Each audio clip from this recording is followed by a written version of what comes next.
This is one of those situations where I always say the same thing. If you don't know what you're talking about, don't say it. Because the internet has a very long memory, and someone is always going to pull out the receipts. Recently, Angel Reese explained why creating her own Barbie was so important to her. She said, "I didn't have a lot of dolls because I didn't have dolls that looked like me much.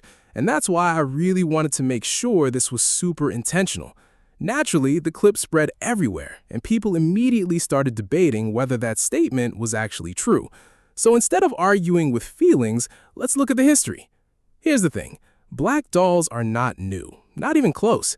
In the United States, one of the earliest companies dedicated to making realistic black dolls was the National Negro Doll Company, founded by Richard Henry Boyd in 1911. That's over a century ago. The whole purpose was to give black children dolls they could identify with at a time when that representation was much harder to find.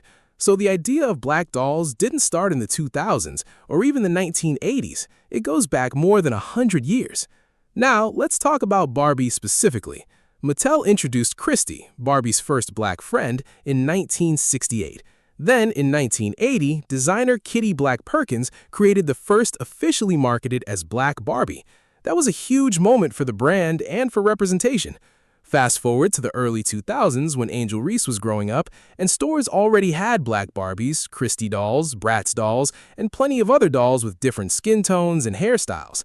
Could there have been more variety? Sure, but it's simply not true that black dolls didn't exist.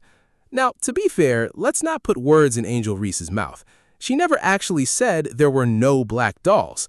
What she said was that she didn't have many dolls that looked like her. Those are two different statements.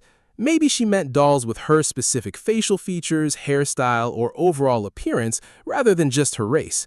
If that's what she meant, then that's a much more reasonable point.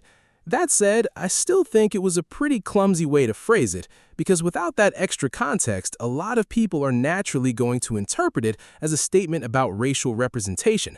And once you know the history, from Richard Henry Boyd in 1911 to Christie in 1968 to the first official Black Barbie in 1980, it becomes obvious why people pushed back.